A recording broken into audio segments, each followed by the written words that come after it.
Good afternoon. Can you hear me okay? Thank you for coming. I'm Lynette Clementson. I'm the director of Wallace House here at the University of Michigan. We have two programs, the Knight Wallace Fellowships for Journalists, which is a residential program here at the university. We bring 18 to 20 accomplished journalists here every year for a break from their daily work as journalists and a year of immersive study here at the university. And we have another program, the Livingston Awards for Young Journalists, which is a prestigious journalism award. We give 3 prizes every year, one for excellence in local reporting, one for excellence in national reporting, and one for international reporting.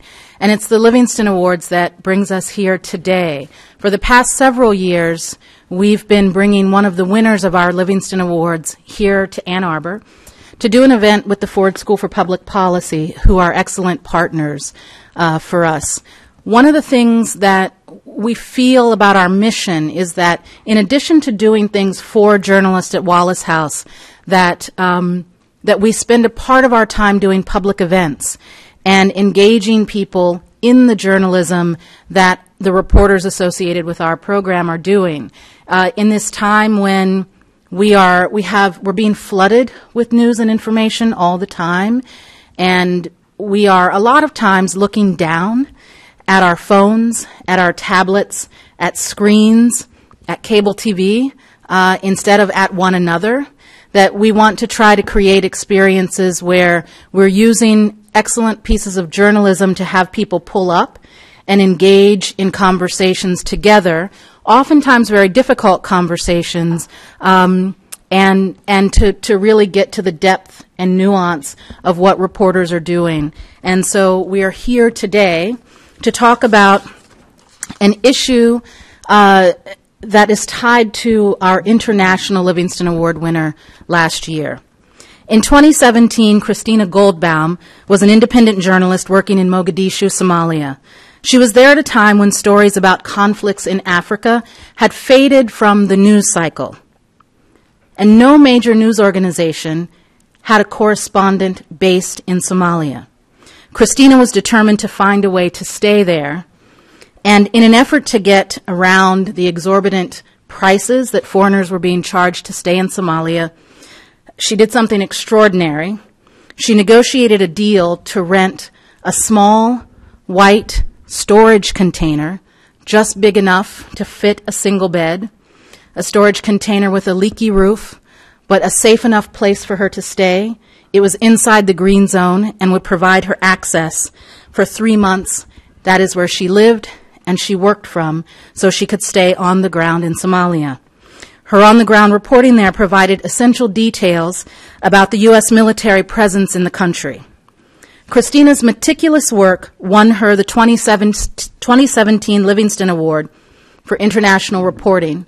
She won for a series she wrote for the Daily Beast, in which she pieced together details of a deadly U.S. Special Forces raid on a farm.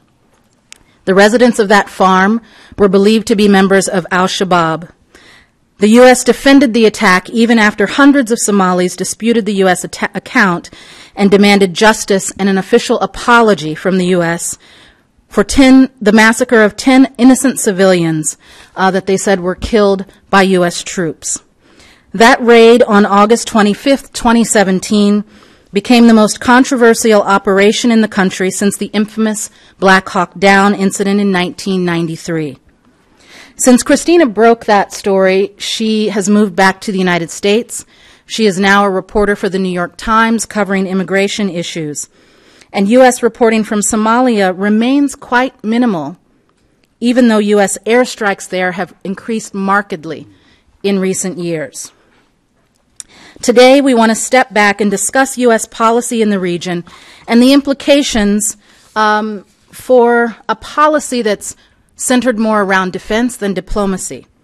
We'll also talk about what news organizations are covering and what they're missing in the country. And of course, our overarching goal with all of our events is to try to develop a deeper understanding of news stories we read and often don't have a chance to talk about. Our partner today, as I've mentioned, is the Ford School for Public Policy and the Ford School's International Policy Center. So to lead our discussion today, I'm going to turn over the conversation to John Ciorciari. He's director of the International Policy Center here. And we want you to be involved and engaged in this conversation to help people get a grounding in the issues. We had slides running as you were coming in to sit down that just provided some basic facts about our military presence in Somalia. And when you all came in, you should have received question cards.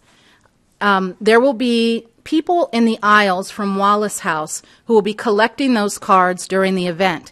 As you have questions, please write them down. If you just hold your hand up with a card, someone will come and collect it.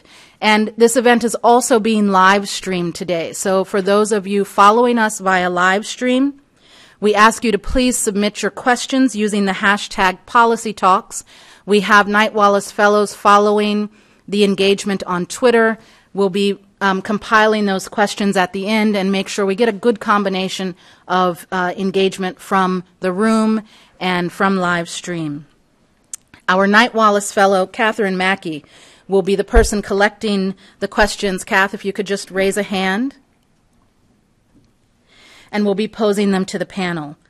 So with that, I will turn things over to John, and he's going to introduce our panelists and get us going. Thank you for coming today. Thank you very much, Lynette. I'd first like to join you in welcoming Christina here to the Ford School as a Livingston Award winner. And I also have the pleasure of introducing Bronwyn Bruton. Bronwyn is Director of Programs and Studies and also Deputy Director of the Africa Center at the Atlantic Council. She's an internationally known authority on Somalia and the Horn of Africa more generally. You can find her work regularly appearing in publications including Foreign Affairs, New York Times, Foreign Policy, and others. She's also regularly speaking to people like Christina and being quoted in publications like The Times, the International Herald Tribune, BBC, and many others. Bronwyn has lectured at many leading universities, but interestingly also has lectured often to official organizations, including the National Defense University, including the African Command, and other U.S. military organizations. She's held fellowships at the Council on Foreign Relations, at the Center for Strategic and International Studies, and also has a lot of policy experience herself in the region, having worked for first the Government Accountability Office, and then later for USAID and the National Endowment for Democracy. And so we've got a fantastic pair of people to learn from today about what's happening in and around Somalia involving U.S. military efforts and the more general challenges that face the country. If I may, what I'd like to start by doing, Christina, is to allow you to elaborate a little bit on the story that Lynette referenced that was a basis for your award recipients. And that is to walk us through a little bit what you saw from that little white storage container when you arrived in Somalia as the only Western journalist, and what led you to the fact-finding surrounding your expose, if you will, of the raid on the farm in Somalia. Sure. Hey, guys. So I had been a journalist based in Nairobi for a couple of years when, at the beginning of 2017, I decided to try to base myself in Mogadishu. As you said, there weren't any foreign correspondents there. This is kind of a trend we've seen in the region. A lot of times you'll see somebody whose byline will say they are the Africa bureau chief or the Africa correspondent. That usually means they are probably the only staffer for whatever paper in that region. And at the beginning of 2017, two things were happening. First, Trump had come into office. It had become very clear to journalists that it was going to be a lot harder to get folks interested in stories from the continent.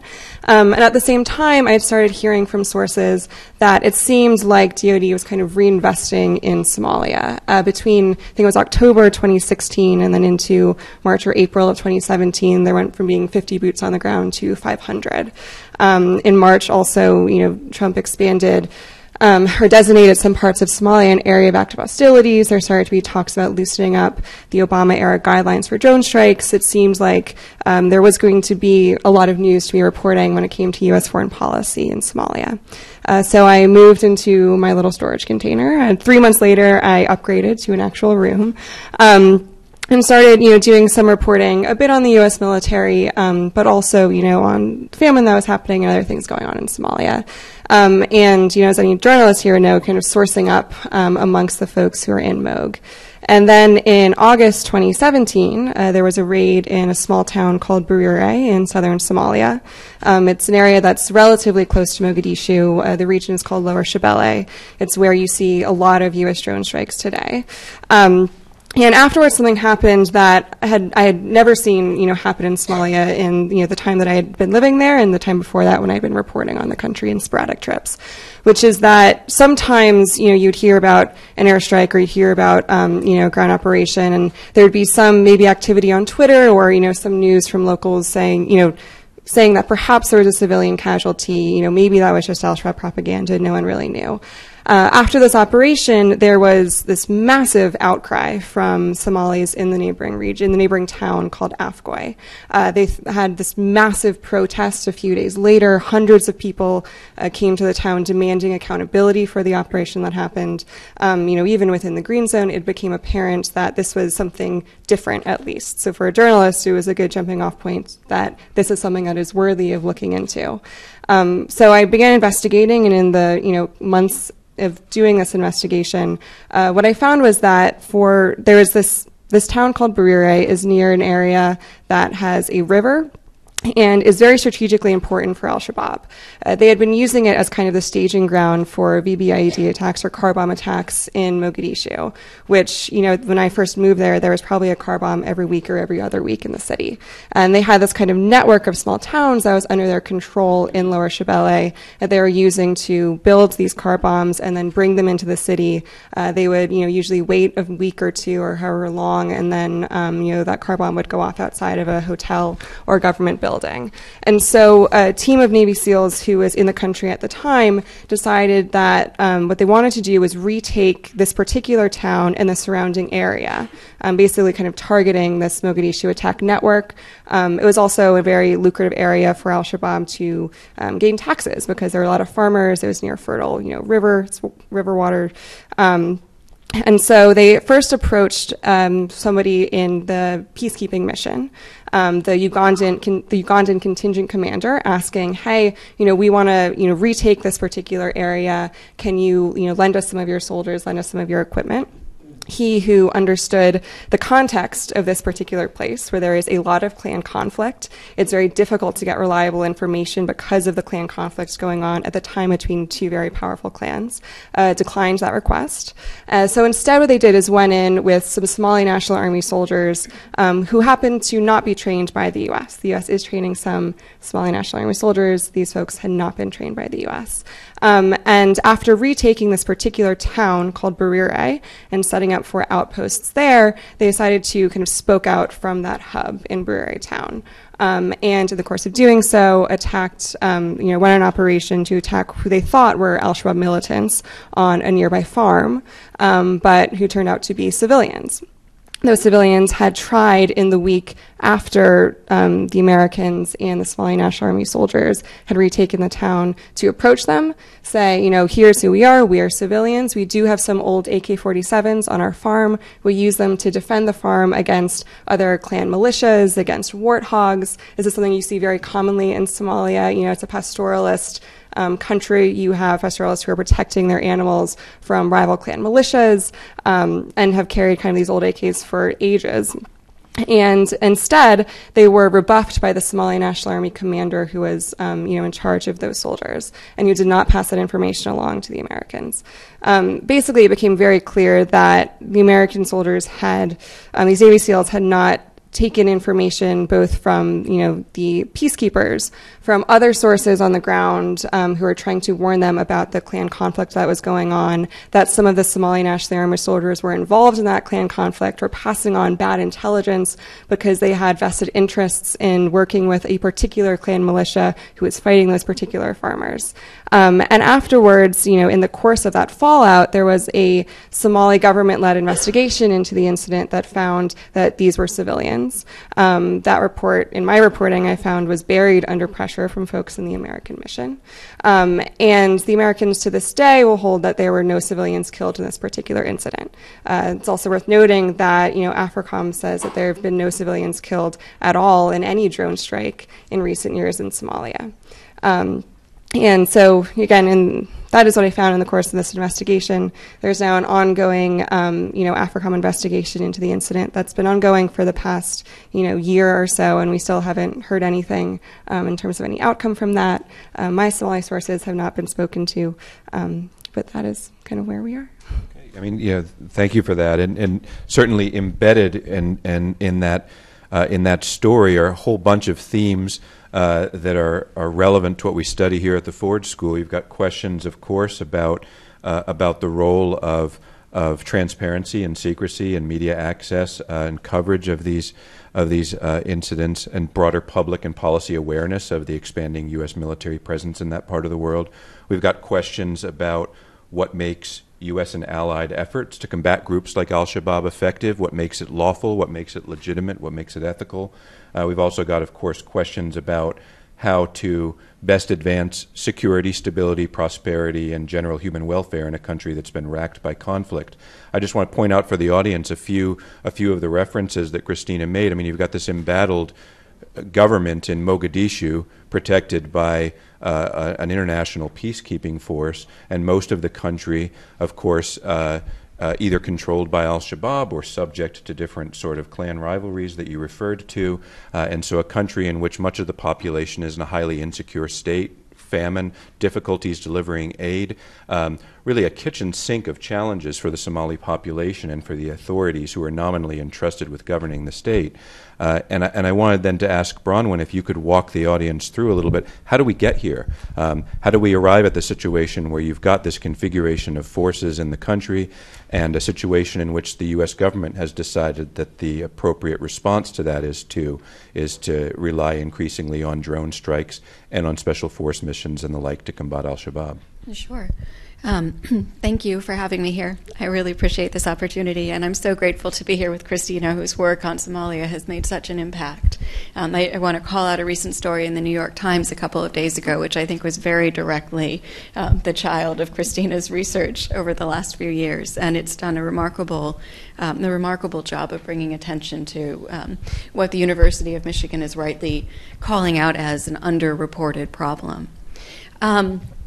You've referenced the Black Hawk Down incident, which everyone, even in this day and age, and there are many, many times when I'll make a cultural reference to my colleagues at the Atlantic Council, like jumping the shark, for example. They have absolutely no idea what I'm talking about. But when you talk about Black Hawk Down, everyone knows what the Black Hawk Down incident was. It's an episode that's deeply embedded in the American consciousness. And it occurred in 1993. On October 4th, in fact, after the U.S. had accidentally killed a large number of Somali clan leaders. The American public doesn't know about that. It was left out of the movie that was made, probably not surprisingly. But essentially, when a Black Hawk Down helicopter crashed, the Somali people, in their outrage, took out their anger on these soldiers, and they dismembered bodies, and they hung up corpses of soldiers. And it's an imagery that has stayed in the American consciousness. And it's deeply influenced how we've seen Somalia and how we've started to interact with the country. After the terrorist attacks of 9/11, U.S. attention almost immediately turned to Somalia.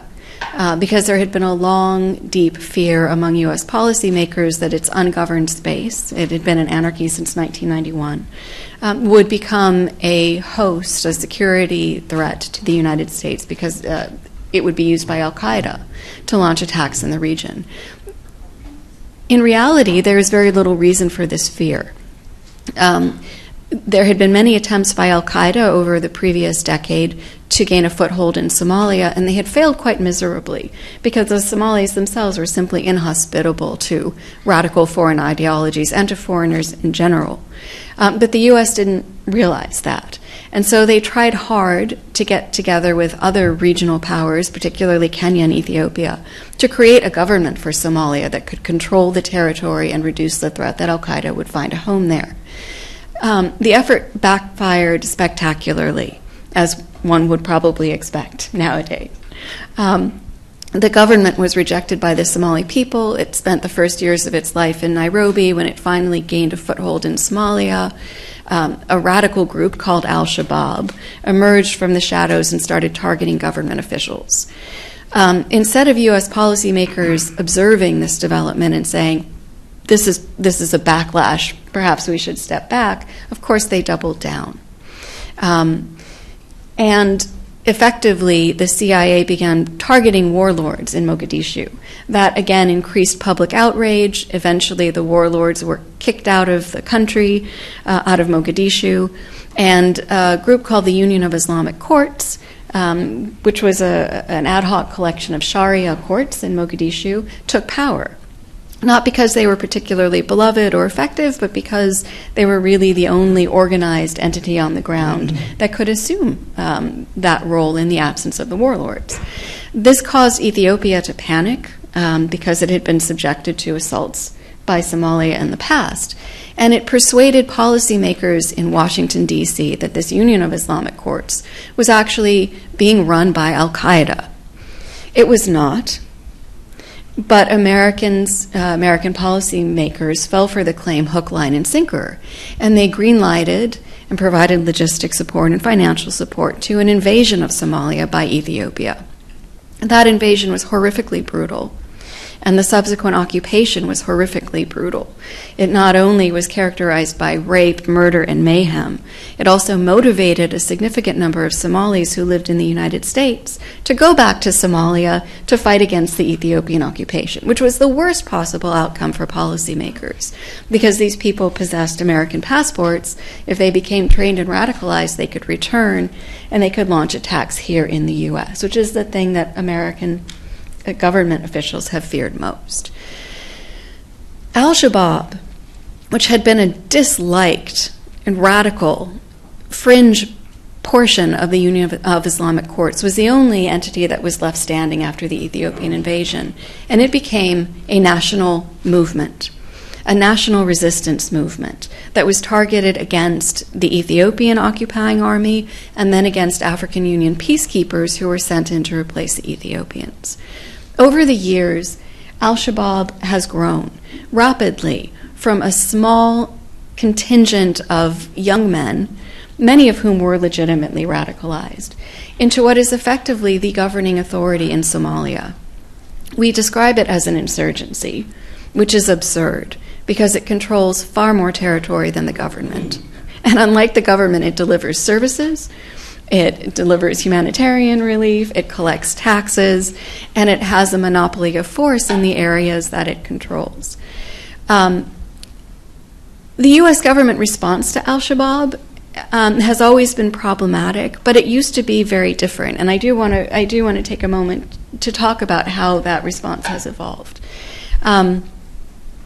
On October 4th, the anniversary of the Black Hawk Down incident in 2013, there was a raid on a town called Barawe, a beachfront town in Somalia, which is also an important hub for al-Shabaab. The Navy SEAL Team 6 launched a pre-dawn attack on a compound in an effort to capture an al-Shabaab mastermind named Ikrama. When they reached the compound, they were discovered, there was a firefight, but more significantly, they saw a large number of women and children in the compound. And when they discovered a compound full of women and children, they aborted the mission. It's a remarkable decision for SEAL Team 6 to abort a mission, and it caused some embarrassment to them in the American press. But the reality was it was one of the proudest and smartest moments of U.S. intervention in Somalia. They had excellent reasons for aborting the mission. Because in 2013, I think, from my own vantage point in Washington, that the U.S. understood that it wasn't really fighting AlShabaab, that there are many, many enemies in Somalia, and among them is corruption, and particularly impunity. All of the actors in the Somali conflict, especially the Somali government, but the African Union peacekeepers, the Ethiopian army, and AlShabaab, have slaughtered civilians with complete impunity. And in 2013, it was the policy of the Obama administration to not behave like the other actors in Somalia, and instead, in an effort to win hearts and minds, to try to rise above and set a different example. It was also the case in 2013 that the individuals who were controlling AlShabaab were largely not Somali. AlShabaab had indeed received a large amount of support from al-Qaeda. It had received jihadi tourists who had flooded to Somalia in an effort to take part in the fighting that was taking place. And it was the effort of the U.S. government, the goal of the U.S. government, to make Somalis understand that the U.S. government were their partner in this effort to defeat these parasites, these foreign parasites who had come to Somalia in an effort to spread chaos and radical ideologies that were foreign to the Somalis. It was the policy of the U.S. government not to mow down innocent Somalis as they were pursuing this fight against al-Qaeda. And it was vital that they do that because they had understood, the U.S. government had understood from experiments in Afghanistan and other parts of the Middle East, that when you mow down civilians, you do harm. You promote radicalization, you make enemies, and you become embroiled in local conflicts that are not the business of the U.S. government. 5 years later, we have completely forgotten that lesson. If SEAL Team 6 were to launch that attack today, there is no chance that they would abort it in an effort to save women and children's lives. I cannot see it happening. On the back of Christina's reporting, on the back of other incidents in which the U.S. has been shown to have killed civilians with abandon, it's clear that we are no longer treating al-Shabaab as a foreign force. We're treating al-Shabaab as a Somali force that's embraced by the Somali people, and we've begun to regard the Somalis themselves as the enemies. And it's led, I think, to this policy that we observe within the Trump administration of a constant tempo of airstrikes, in which the effort is not to wipe out particular high-value targets, because certainly there aren't any left in Somalia at this point, or individuals even who may harm U.S. interests, but in fact to target the largest gathering of al-Shabaab soldiers that can be found. And this is without regard to the potential for radicalizing the living family members of these individuals. It's without regard to the fact that a majority of al-Shabaab fighters are minors, are children. A majority of al-Shabaab fighters are individuals who have been forcefully conscripted, particularly conscripted from minority populations in these riverine territories, farmers who have absolutely no possibility of resisting their conscription. That is to say, they're probably not literate. They're certainly not the enemies of the United States.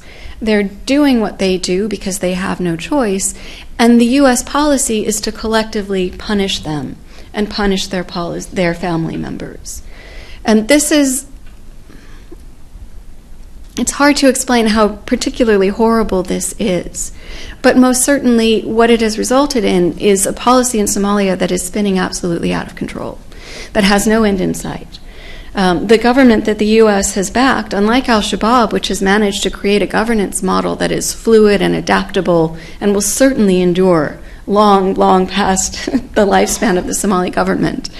The U.S. has backed an institution that's had approximately 100,000 soldiers trained for it and has barely 20,000 soldiers that it can call upon in a best-case scenario to defend it. It's a government that's been deemed the most corrupt government in the world. It's a government that cannot control territory and will definitely not survive the withdrawal of peacekeepers, which is frankly imminent. And the response of the U.S. government to this looming catastrophe is not to step back and reinvigorate policy and to negotiate with al-Shabaab and to come up with strategies that might actually resolve problems of impunity and clan conflict and land reform, but frankly to bomb teenagers, just to bomb teenagers, and they're getting away with it because no one is paying attention. Thank you both. I want to pick up on this point about the sort of evolution of U.S. policy. Of course, as you referenced, it was a gradual increase of reliance on drone strikes and then an inflection point with Trump's election and an increased frequency of the use of that set of instruments. But I want to ask a more general question about U.S. policy with respect to Somalia, and that is, you go back to 2006, you say, okay, well, the support for the Ethiopian intervention backfired in terms of creating more political space for AlShabaab to flourish. But now we've got AlShabaab. AlShabaab itself, as you mentioned, has been involved in planting car bombs and also committing atrocities against civilians. Many members of the audience have read about the attacks on the mall in Nairobi and other incidents of that kind that go beyond Somalia's borders.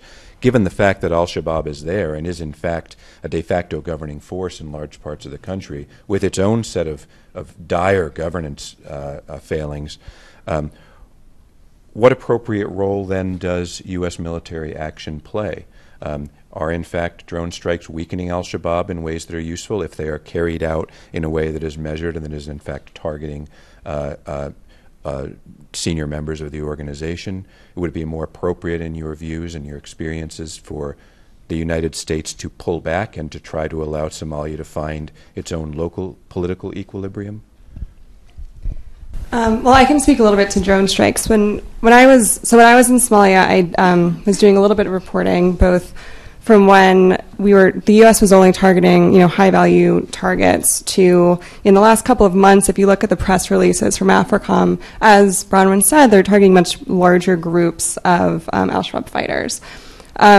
So in the time when the U.S. was mostly focusing on high-value targets, I was hearing from recent defectors and others that it had some degree of like a tactical level disruptive effect, where it was making life for the leaders of the organization more difficult.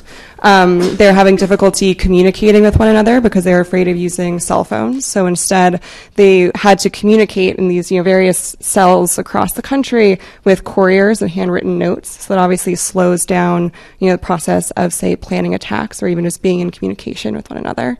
And they're also becoming more and more afraid of moving because some people in their leadership had been hit in cars moving from one town to another. So it was making, at least life for the leadership more difficult. They started sending more and more of their foot soldiers out of Lower Shabelle, where a lot of the strikes had been occurring further north into other towns that they hadn't been in before.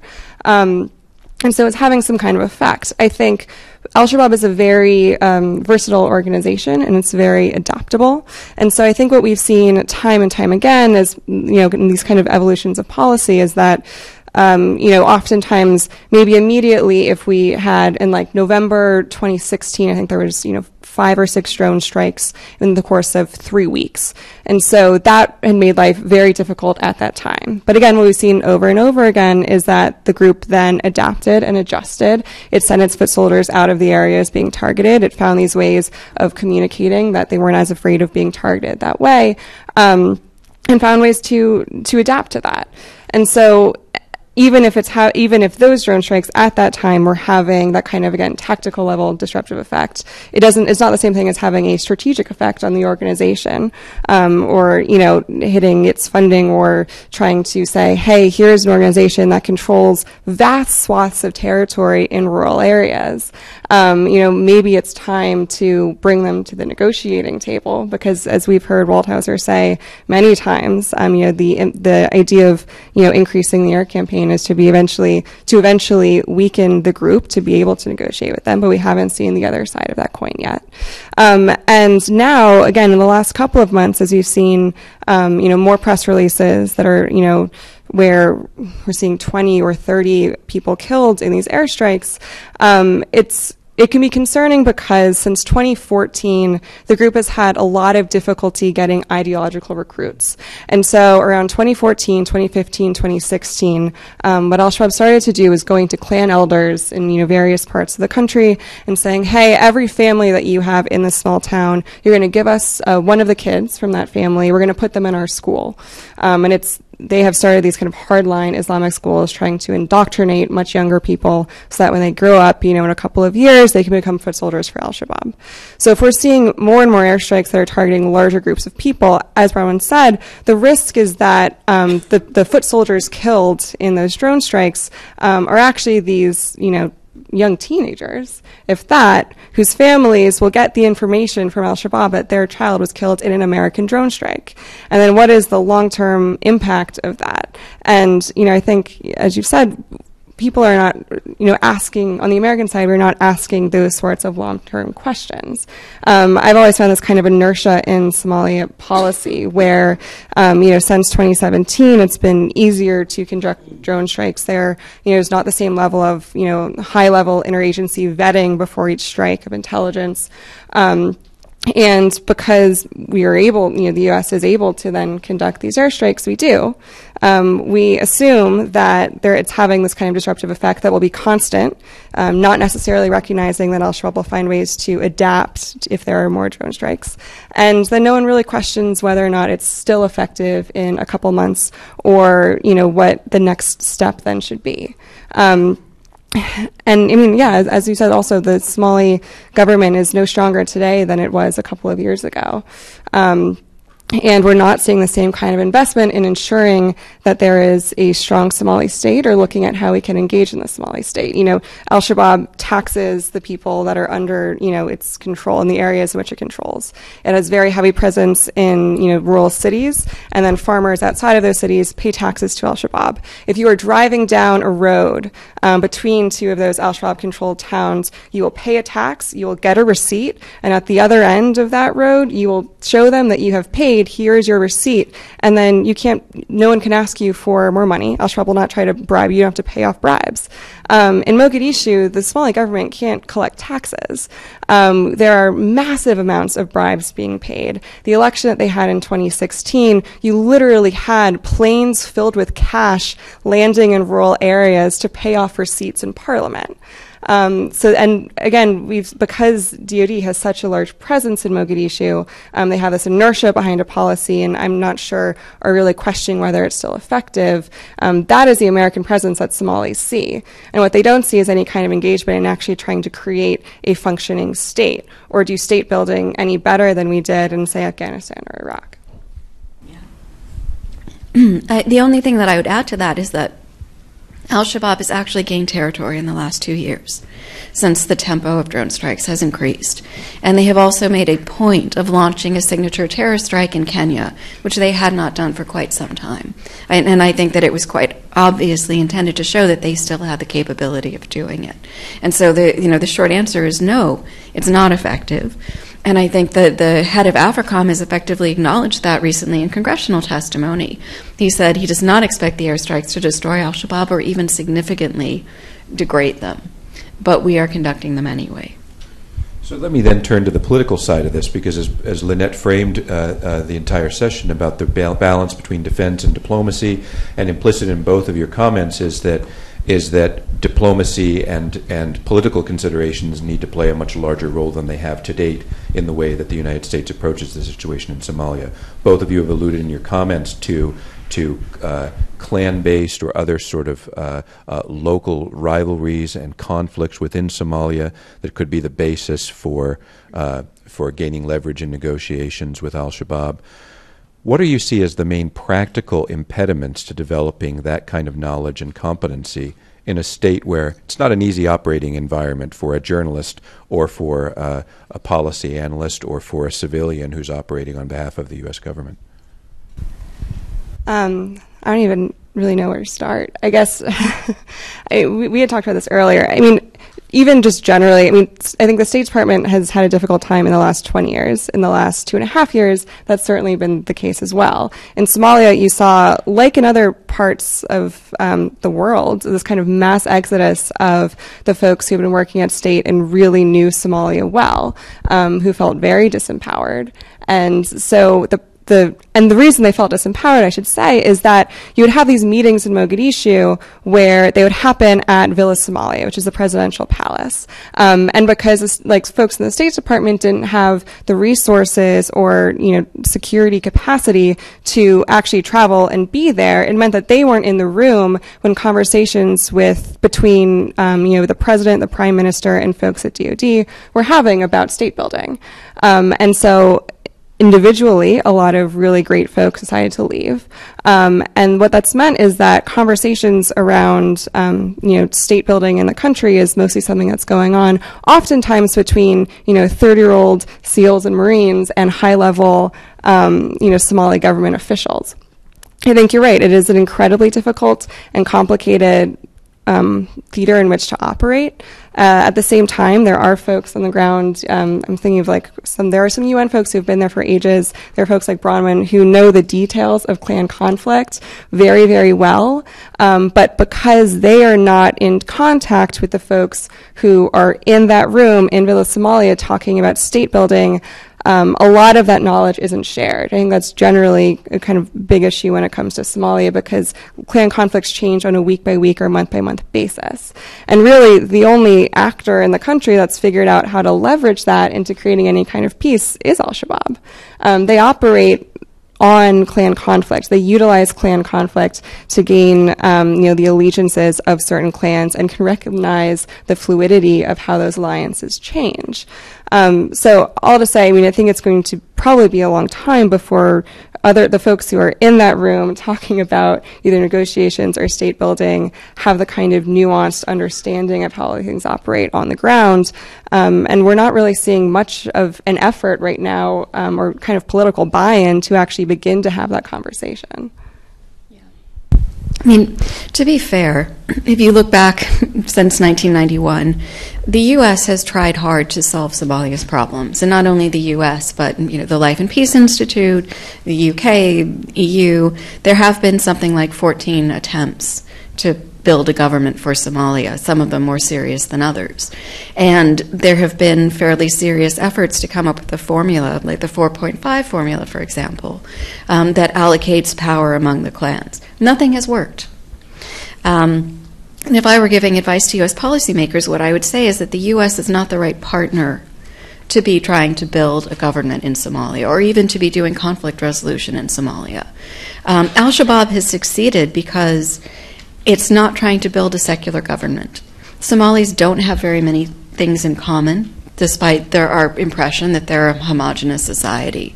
They're Muslim, and they have a belief in the Sharia now as a means of emerging from conflict and imposing some kind of law and order, and AlShabaab is capitalizing on that. The U.S. can't do that. And when the U.S. tries to build a government, what we do is we have basically ministries in a box that are completely uniform, and we go and we unpackage them, and they look exactly the same. What AlShabaab has done is create, as Christina noted, an incredibly fluid structure that adapts depending on the village that it's in. It co-ops clan leaders, it leaves them alone, it coordinates with them. It is as fluid as the clan system itself, and it needs to be. And it's not what the U.S. does. It's simply not what the U.S. does, and we should not be trying. The reality is that what the U.S. is worried about is the idea that Somalia will export disorder, that AlShabaab will launch attacks in Kenya, or that Al-Qaeda will use AlShabaab to launch attacks throughout the region. And in my opinion, the best way to deal with that threat is to negotiate with AlShabaab and to draw a red line that says, you know what, you can have this space in Somalia, but you cannot associate with X, Y, and Z high-value targets, and you can't launch attacks elsewhere, and we'd prefer you not to cut people's heads off. It's a fairly short list of things that we're concerned about. But instead of addressing that directly with the power on the ground, which is AlShabaab, the idea has been to launch tens of thousands of troops in the country and build a government, which is just an unnecessary thing to do. And instead of backtracking, the U.S. continues to double down. I think there's one other thing, as you mentioned 4.5, to note too is that the people that are usually engaged in Mogadishu, like the Somali politicians, these are folks who, there's there have been 2 elections in the last couple of years. A lot of international partners would say the last election included many more people. It was like 14,000 folks who were voting in a country of 10 million, which was a big deal. And that's a sign of, institution building and democratic progress, even though, again, a lot of those seats were purchased. I think in Mogadishu, part of the problem as well is that there are a lot of folks in the city, a lot of elites or political leaders who have really been benefiting in the kind of period of stagnation, right? So they are getting money from a lot of the foreign aid that's coming in, a lot of the military aid that's coming in. And so I also think on the Somali side, there's not a lot of buy-in from certain high-level people that you would need to buy in to kind of create this political process to actually change the status quo, because they are gaining so much either in money or other resources or an influence from keeping things the way that they are now, which is that Mogadishu is functioning. There are, again, car bombs, once every week or once every 2 weeks. But, the city is not under AlShabaab control anymore. And so they can kind of get away with saying, look, we're fighting AlShabaab in the regions. If you're in the city, you're okay. Yes, we're sorry this car bomb happened. But again, there's no real push to change where they are right now, which is just stable enough for things to function, but not just stable enough that things function, but not so stable that the money goes away that's coming in from outside sources. Thank you very much for all of these insights. I want to now turn to your questions in the audience, and if we may, we'll have some read out to you here.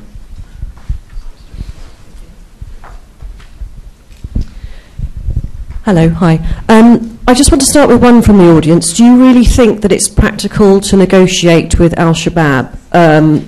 It says because the set of beliefs of these people forbid them from any compromise. And the question goes on to use the analogy of the US and the Taliban in Afghanistan, which may drive many moderate Afghans from the country. So back to the question, do you really think that it's practical to negotiate with AlShabaab? Nobody has a crystal ball, obviously, but I would say Somalia is not Afghanistan.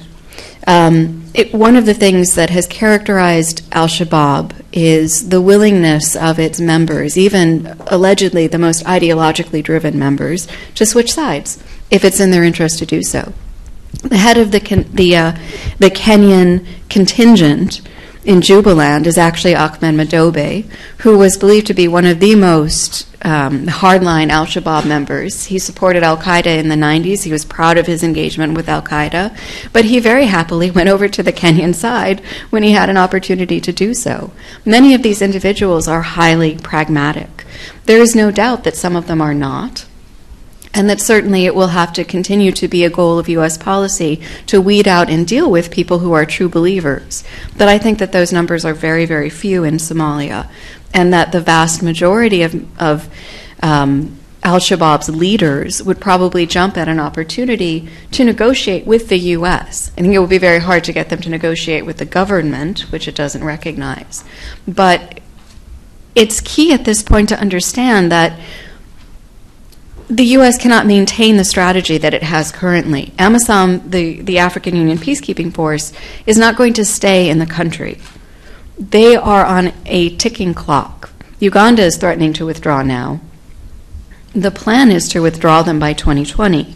And when that happens, the government is going to disappear. It's going to dissolve because it can't protect itself. And al-Shabaab will take the field. And we can do that. We can allow that to happen and not have a dialogue with them, or we can allow that to happen and have a dialogue with them. Those are primarily the choices. Yeah, I would agree. I mean, I think it's important to understand, and as you said, that there's probably a handful of folks in al-Shabaab leadership who are left, who are still kind of ideologically hardliners. Madobe is a regional president in Somalia, again, who was once a feared al-Shabaab leader. There was another defection, I guess it was 2 years ago now, from someone called Robo, who comes from Southwest, again, where a lot of these drone strikes are happening, who defected and even tried to run for a regional presidency seat last year. And I think also, I mean, this has been the kind of what Waldhauser at least purports is the U.S. strategy. We will weaken al-Shabaab to a point where we can bring them to a negotiating table. And I think the question is, okay, when are we going to decide that now is the time that they are weak enough that we should begin to or try to engage again? Because clearly, drone strikes plus ground ops does not equal the end of AlShabaab. There's a couple of questions along the same line, so I'm going to combine both of them. I should say one's from a UM business student, the other's from a UM graduate student who's also a former Green Beret. Just asking really whether or not you spoke to members of US Special Operations, how you know the process for approving airstrikes, and whether or not you're inferring that US Special Operations have no moral compass. Sure. So the New York Times has reported a lot on the changes in policy from the presidential policy guidance to PSP, which is what it is under Trump. I don't think that special operators have no moral compass at all. I think that in Somalia, you're rotating in and out either every 3 months or every 6 months into one of the most complex operating environments there is. I have sources who have worked in security in the dirty wars in Latin America, onto Iraq and Afghanistan, who have come to Somalia, who say that it is far more complex than anything else they have ever worked in. And there's very little process of handover when new folks come in, other than these kind of small group of defense contractors who have been there for a couple of years at least, and know the details of certain areas very well. But when it comes to kind of, again, looking at the long term of what happens in 5 or 10 years, if you try to retake this particular area, it gets a lot more complicated. So again, I think that the environment is incredibly complex, and unless you have the right information and know who to trust and have people who have been working there long enough, know the scene well enough, and know which Somalis to trust and work with and who has which allegiances where, it's just immensely difficult to operate in that kind of environment, especially when the presence of the U.S. military is ramped up so rapidly as well.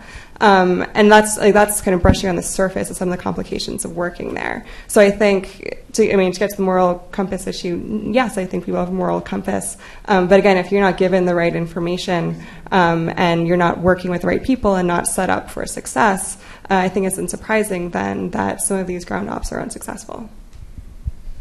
I just want to point out, too, it's not only special forces. This is a significant problem in Somalia. Is that special forces are conducting strikes. The CIA is conducting strikes. Our Kenyan partners are conducting strikes. It's possible that people from CJTF-HOA and AFRICOM are also in the mix. And so we don't really know who's doing what. And there isn't a lot of, in fact, it seems deliberately obscure. And so part of the problem is that it's very likely that even the security actors within the U.S. government are not coordinating with each other. And it's effectively a free-for-all. It really feels like a free-for-all. There is no interagency coordination process by which the CIA will communicate with SOCOM and say, hey, we're planning to hit X, Y, and Z. And SOCOM says, oh, well, we're planning to hit A, B, and C, so maybe we should pace it out. They're just doing it. And I have to say, I fully agree with Christina, and I personally have worked with SOCOM. I've written for the Joint Special Operations University. I have a great respect for them. But there is a problem that I hear about repeatedly, which is that many of these soldiers that are stationed in Mogadishu are bored, like desperately bored, and they're stuck in barracks, and it leads them to be adventurous, to be more adventurous than they should, and it aggravates what's always been a kind of a cowboy attitude about Somalia. And I do think that that is leading to risks and decisions that would not be made in another theater. I think that brings us on really to the next set of questions, which are looking at the future. Bronwyn, you said that the US is not the right partner to state build in Somalia, and you mentioned there have been other attempts, even by the EU, to perform this task. So who do you think is the right partner for Somalia to negotiate with AlShabaab, and should we be looking at an international coalition? In my opinion, no. My view is that the Somali people are the only ones who can resolve Somalia's problems. Somalia has been the least threatening to the U.S. and has been the most successful at times when the international community has turned its back on the country. In the late 1990s, for example, in the early 2000s, there was significant progress at a grassroots level on peace building. There were no major incidents in terms of civil warfare.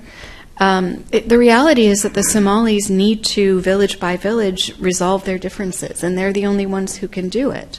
And I primarily see the role of the international community as staying out of the way. I don't know that I don't know that I represent an international consensus in saying that. But if I had to pick a partner for Somalia, I personally would look to the Gulf states, because the Gulf states have long historical ties to the region and strong trading relationships with the region. And they're far better positioned to understand the kind of relationships that Christina has been talking about.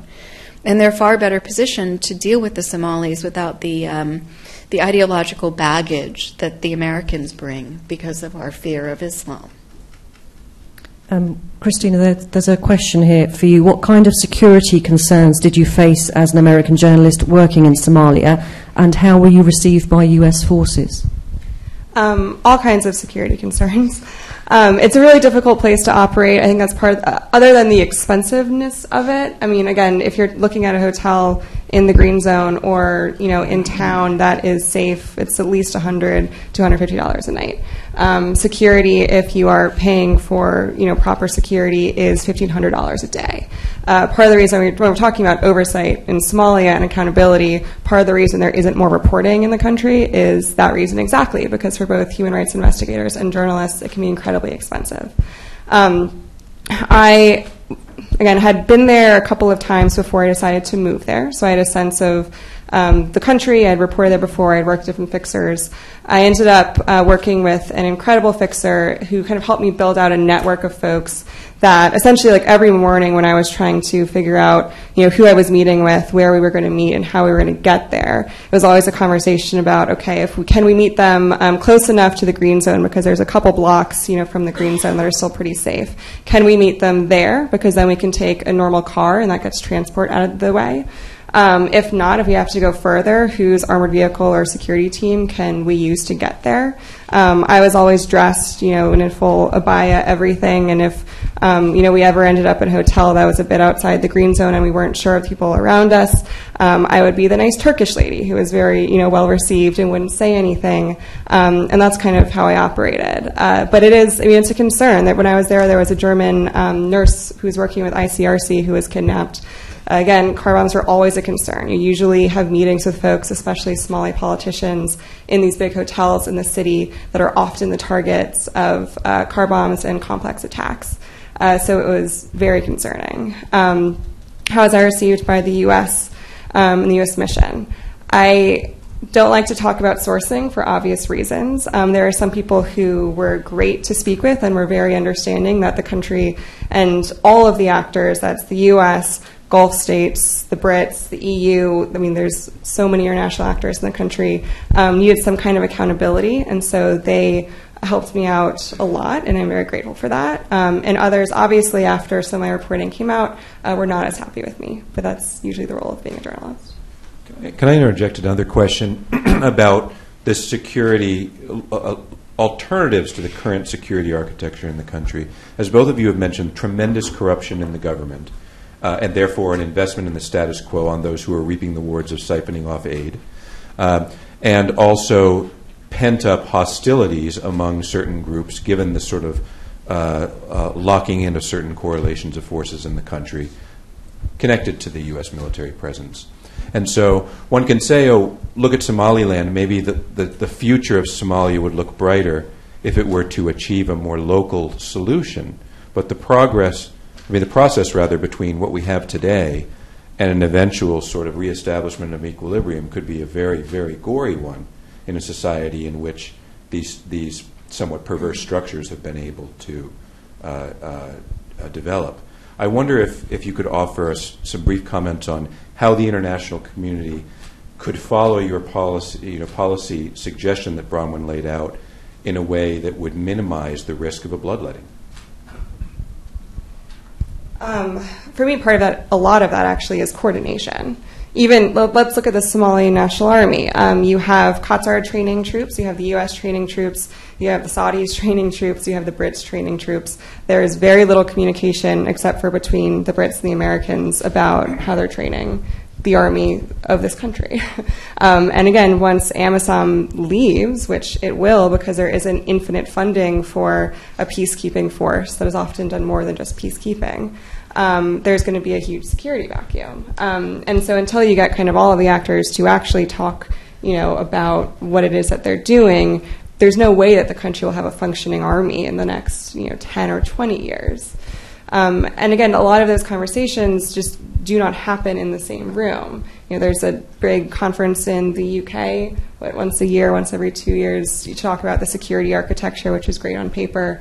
But then in practice, Qatar is training 3,000 Somalis in Qatar to supposedly go back to the country and join the national army, and they talked to practically no one about that. So again, without any kind of coordination, you're not going to see a functioning security architecture that's going to be needed once AMISOM leaves, and when the foreign military presence does too. If AMISOM leaves the green zone, then it's going to be up to the Americans or someone else to be able to fortify the airport, because they're the ones currently doing so. And also, they have FOBs across the country. If they leave, then that will be AlShabaab controlled. I think history is often instructive, and I would have to say that in 1994, which was before my time, but I studied it intensively, and I have to say that one of the things that stands out from that period was that there was a lot of fear on the part of the U.S. that when they pulled out of Somalia, there was going to be another civil war and a massive bloodletting. And the reality was there was about 2 or 3 days of fighting as people grabbed all the things that the U.S. had left behind, and then everything was, back to normal. Likewise, in 2008, when the Ethiopian forces dramatically reduced their footprint in Mogadishu, there was a lot of fear there was going to be a big bloodletting. There wasn't. I really feel that if the African Union peacekeepers were not in Mogadishu and if the government had collapsed, there isn't very much for AlShabaab to target. So you don't really know what they would be fighting over. And I think that probably my guess would be that once again, we're getting more upset than the situation actually merits. I'd be really surprised to see more than a few days of disorder. I've got a question here from Twitter. It's about US policy, and I think it's a question you could probably debate for several hours, but we'll have a go. Is the US military presence in Horn of Africa anti-terrorism or neo-colonialism, and how do you draw the line? Or can we say both? Yeah, I don't know how to characterize the U.S. presence in Somalia because I'm always bewildered by it. My view is that I don't understand why we're there. I've always felt that way, and I think it's fear-driven, and I don't really know how to characterize it any other way except just driven by a fear that the U.S. has had of Somalia since 1993. And I'm sorry to dodge it. But I'm going to have to dodge it. We're going to do the same. And I think the U.S. presence in Somalia is interesting, in part because the only international attacks other than one in Uganda that AlShabaab has carried out was in Kenya. There were 3. There was the Westgate Mall attack. There was an attack on a university. And there was the latest attack a few weeks ago. And the only reason that those international attacks happened is because both Kenya and Uganda are part of AMISOM, are part of the peacekeeping mission, which is why they are a target of AlShabaab. I think I used to joke with Somali friends that Somalis are very nationalistic in a way, despite the clan conflict. A lot of my Somali friends would say that Somalis are very proud. They think that they are the best country in the universe, not even just in the Horn of Africa. And that kind of joking, we're joking about that ideology, but in a way I think that's infiltrated into the Shabab as well, in that the Shabab has to my knowledge, I think to most people who studied the organization, no desire to carry out an attack on U.S. soil. I think that fear tends to come from the idea that there is a large Somali American community in the U.S., and that what would happen if some of those Somalis who had been resettled here went back, joined AlShabaab, and then came back to the U.S. And carried out a terrorist attack in the country. A lot of the American Somalis, or there weren't that many of them, but the few who went to join AlShabaab were treated terribly. They were constantly watched.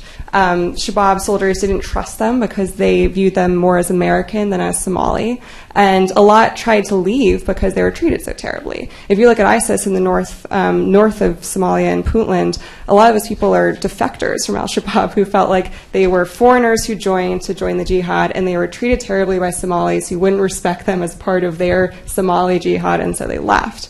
So why we're there is an interesting question, because the organization really doesn't pose, in my opinion at least, much of a threat, if any, to this country. Can I add one thing to that on the imperialism aspect of the question? I think Bronwyn laid out earlier very well that there are some places in the world where imposing a system of governance that looks like what Western liberal societies use is going to be extraordinarily difficult, if not impossible. And in Somalia, clearly successive efforts that it failed. Several years ago, a bunch of donors ganged up and tried to convince the Somali government to let them share management over certain revenues that were coming in, because so much of it was being siphoned off by corrupt officials. The Somali government rejected that, but it was an indication of how far the donors were willing to go in doing things that violate conventional state sovereignty in the interest of trying to prop up this very brittle state modeled after a set of Western institutions that just have struggled to root in that particular society. There's a question about media coverage. How has US media coverage of Somalia and AlShabaab hindered or helped the world understanding of the war in that country and the AlShabaab conflict and terrorism? And there's a particular point about some controversial publication of some gruesome images of shooting victims in Nairobi a few months ago by the New York Times. Yeah, I can take that. There's very little coverage of Somalia. If you kind of look back over what's been published in the last couple of years, every time, or not every time even, sometimes when there is an attack in Mogadishu, the wires will cover it, maybe BBC will cover it. That's kind of it. There aren't many people, since, probably in the last 5 or 10 years, very few journalists have spent a significant amount of time there. So you'll get the occasional, in the last couple of years at least, report that says, look, the U.S. is increasing its airstrikes in Somalia, give a little bit of history of Somalia, and that tends to really be it. Again, that's part of the difficulty of reporting there. It's part of the difficulty of confirming civilian casualties there, because you're talking about, airstrikes and ground ops that are happening in AlShabaab-controlled territory, so that isn't being reported on. And I think the result is that there's the same kind of general idea of Somalia, the failed country, and a terrorist organization that is there, and that's pretty much it, right? Like, that's probably, if you talk to most Americans, their understanding of the country in the Horn of Africa. Even though it's much more complex than that. I mean, Somalia was embroiled in the Gulf conflict. There was little reporting on that. There's been this kind of war over trying to get control over ports in the country, because for many countries, like China, like Gulf countries, it can be a really strategic area, a really strategic country to have a foothold in. Eric Prince has tried to get involved in Somalia. You haven't heard a lot about that. And so I think, all to say, there is a ton of reporting that isn't happening, but at the same time, it's not just Somalia. In the last 2.5 years, there's been a lot of stuff going on in Africa that hasn't been reported on, because our media environment right now is very American-centric. So that is a big issue. What was the second part of that question? The second part of it was about the controversial images published by the New York Times. Was the Times right to do that? So for anyone who doesn't know, there was an attack in Nairobi a few weeks ago by AlShabaab. It was on it was on a building that I know very well. It's a small restaurant. There are offices there. A lot of ex-Fed organizations have their offices in that building. AlShabaab carried out an attack. It lasted, I think, maybe a day, probably not even that long, because American help did come because after Westgate happened, Kenyans were convinced that they wanted to be the ones to flush out AlShabaab from Westgate, which is part of the reason it lasted 4 days, and there were so many casualties. During this attack, the Americans helped, and it lasted far shorter. The New York Times published an image that was of 3 of the casualties, 3 civilians who were killed in this attack. They were sitting at these 3 different tables on the ground floor, but what is a restaurant in this building. Their faces weren't identifiable. And that tends to be the standard for photos published in the international media or in any media when there are when there are civilians who are killed in some kind of terrorist attack. If the image is deemed not too gruesome for any public, and the individual would not be identifiable by their family members or by anyone who knew them. So obviously if you show somebody's face, and if their family hadn't known that they were there and killed, that would be very problematic. So typically the standard is that you want, if the individual is not identifiable, if it isn't too gruesome, then we can publish that image. The Times got into a lot of trouble because in the reporting of this story, we did publish an image, that particular image of 3 people who had been killed, and the Times stood by the decision to publish that photo. Again, I've worked in East Africa for a long time. Before I worked at the New York Times, I worked at a lot of wires. When the Garissa University attack happened, a lot of the images that I filed were not published because they were deemed too gruesome. And I can say for other journalists who covered that attack, it was really frustrating because here is this horrible thing happening at the hands of, this terrible terrorist organization, and oftentimes I think journalists whose work is not put out because it's deemed too gruesome, you feel like it's being sanitized a bit for the public, and that can be really frustrating. Again, the Times decided to publish that photo. It does adhere to the standards of what we usually go with, and when a lot of the feedback came back that you wouldn't publish the same kind of image if it was an image, from a school shooting in the U.S., I think what folks maybe don't understand is that in a place like Kenya, if there's an ongoing terrorist attack, as a photographer, you can get into that building. The Kenyan police force, the Kenyan military who's there will let you in to photograph. You can get that image, and then your editors can decide whether or not it's appropriate to publish. In the U.S., that obviously doesn't happen. So that photo typically would not be taken, and in the few examples where something like that has been, like in the Las Vegas shooting, the Times at least has published those images as well. How has US policy changed with the switch of US presidents, especially given Donald Trump's views of African countries? I think that might be a reference to a rather derogatory term he used to refer to immigrants from Haiti and other African countries, which I shan't repeat. I think in this time of deep polarization in the U.S., it's really important to point out that there's been a remarkable consistency in the policy, from starting with Bush, carrying through Obama, and now to the Trump administration. This plan of creating a government for Somalia, backing the government, treating AlShabaab as a pariah organization that cannot be negotiated with, this is all standard fare. Donald Trump did not create this policy by any stretch of the imagination. And also, to be fair, it was President Obama who dramatically increased the rate of airstrikes in Somalia several years ago. He was extensively criticized for doing it. What I would say is that the Trump administration has loosened the rules of engagement, and as I mentioned earlier, does not seem to be hesitating to strike civilians as collateral damage. Do you have a different view, Christina? No, I would agree. I think, as one person described it to me, it's been like from having 2 hands tied behind your back to having 1 hand tied behind your back. So there is, still a degree of restraint. You could say, Somalia is not, the Middle East. But yeah, I think this has been a pretty consistent change that we've seen, or a pretty consistent policy that we've seen from the Bush administration. It's just when you now have 1 hand not tied behind your back, that's when we've seen this kind of massive increase in both airstrikes and ground ops. Thanks. We have time for one more question.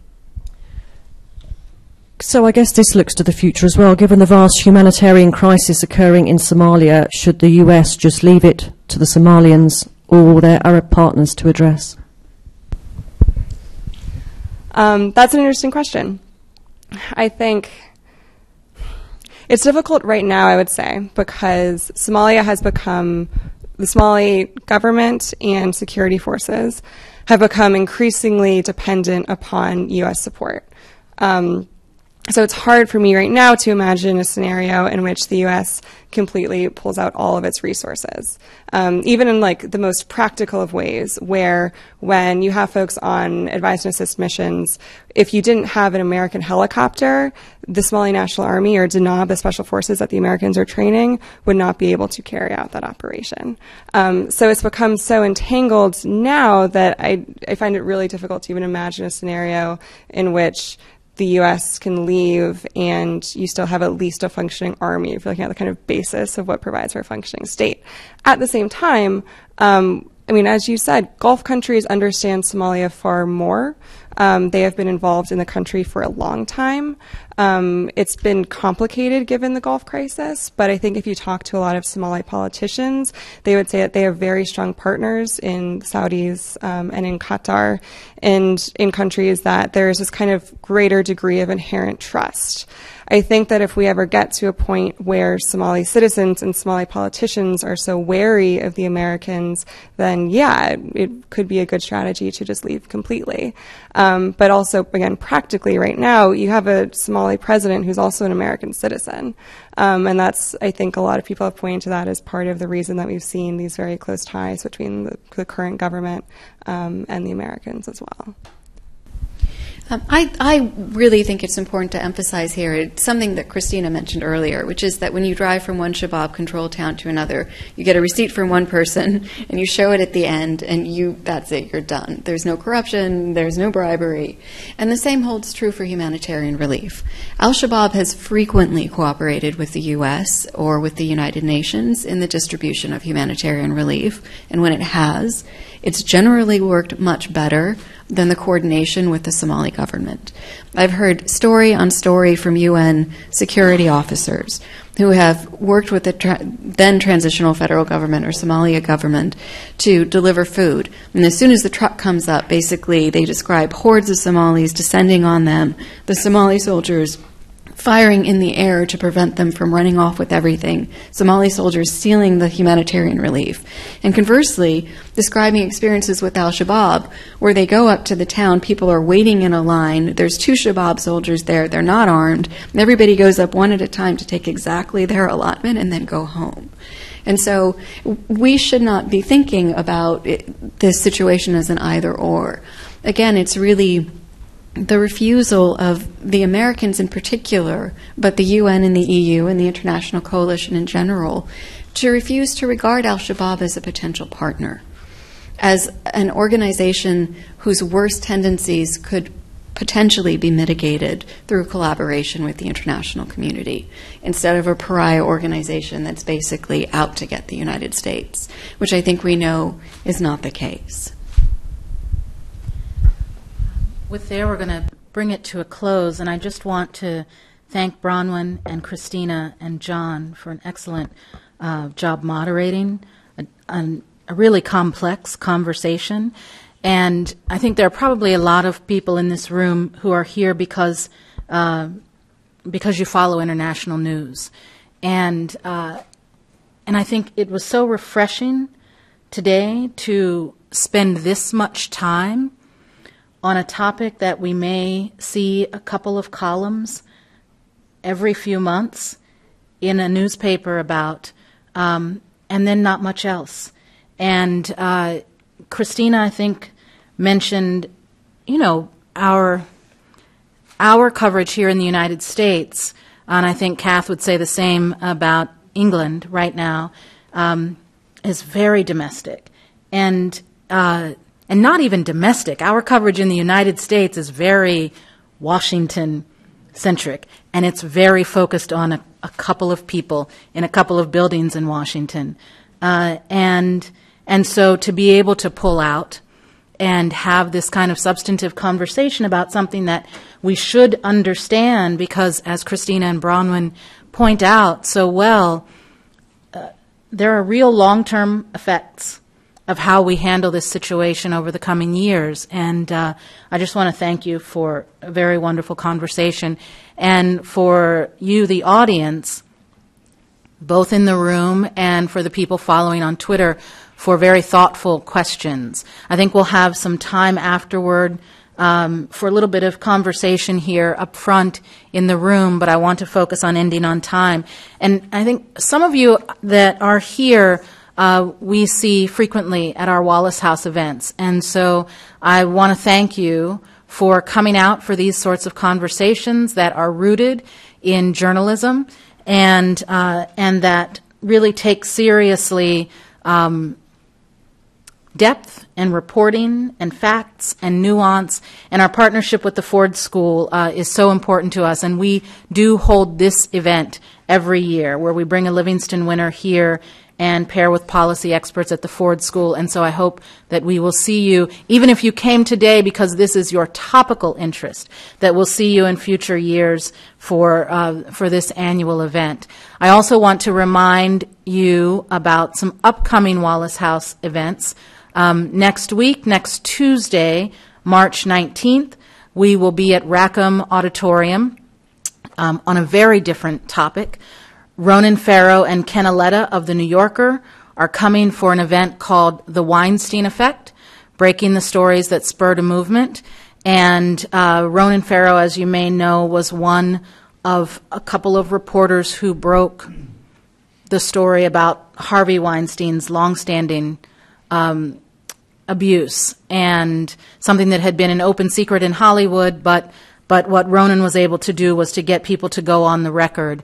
And Ronan and two reporters at at the New York Times, Jodi Kantor and Megan Toohey, in breaking that story, really did something incredible, because so much in our society has changed because of those stories and the Me Too movement that started around